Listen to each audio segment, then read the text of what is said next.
नमस्ते. दिव्यराजमध्ये आपले स्वागत आहे.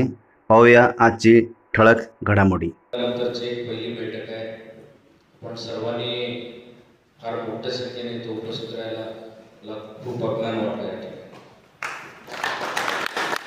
या ठिकाणी डेव्हलप गटातून वगैरे सर आहेत, त्यांचे सर्व टीम आलेले आहेत. संघ गटातून आरबी सर आले, आरबी पाटील सर त्यांच्याकडून आलेले आहेत. बिळूर गटातून आपले डेप्युटी सरपंच आपले शिंदे साहेब आहेत. अमोल सरकारांचे सगळं टीम आलेले आहेत. बसवराज पाटील बिळूर गटातून आलेले आहेत. आणि या ठिकाणी उंदी गटातून सुनील पोदार साहेब आणि कर्जगी कोटी बेळुंगी या ठिकाणून आलेले आहेत. जाडोबा गटातून मातेश पाटील साहेब, सोन्याळ विजय कुमार पगले, असं नाव काही लोकांचं घेतो, काही लोकांचं राहिलं तर कोण नाराज होऊ नका.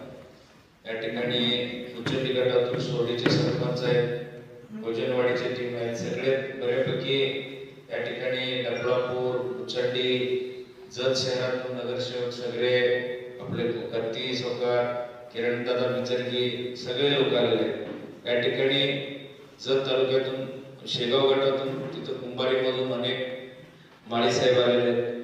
या ठिकाणी बऱ्यापैकी दरीबडची गटातून या ठिकाणी सिद्धनाथचे आपले सावकार आहेत, महादेव हुंडूर साहेब आहेत, हनुमंत गडदे साहेब आहेत. या ठिकाणी बऱ्यापैकी सगळे जिल्हा परिषद गटातून आलेले आहेत. या ठिकाणी सगळ्यांचे सुरुवातीला बसवराज पाटील साहेब प्रास्ताविक केले, त्यांचे मत मांडले. सुनील पोदार साहेबांनी सुद्धा त्यांचे वैयक्तिक मत मांडलेले आहेत. त्या ठिकाणी मानतेश पाटील साहेब वगैरे सर, विठ्ठल पुजारी, इतर कोटी आपले टी.एस. कोटी सगळ्यांनी आपापलं मत मांडले. या ठिकाणी माझंही मी मत मांडतो. आज या ठिकाणी बरेच चर्चा झाल्या. आपण सर्वांनी सांगितलं सत्तेच्या बाजूला राहू, कार्यकर्त्यांना वाऱ्यावर सोडू नका, आम्ही तुमच्या बरोबर आहे, किंवा स्वाभिमानी आपण सर्व तालुक्यात एकत्र आहे.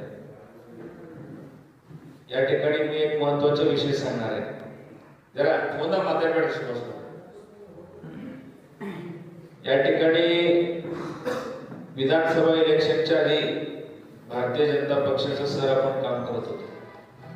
इतर सगळ्यांनी म्हणले की तमनगोडा जाईल तिथं, असं काही विषय नाही.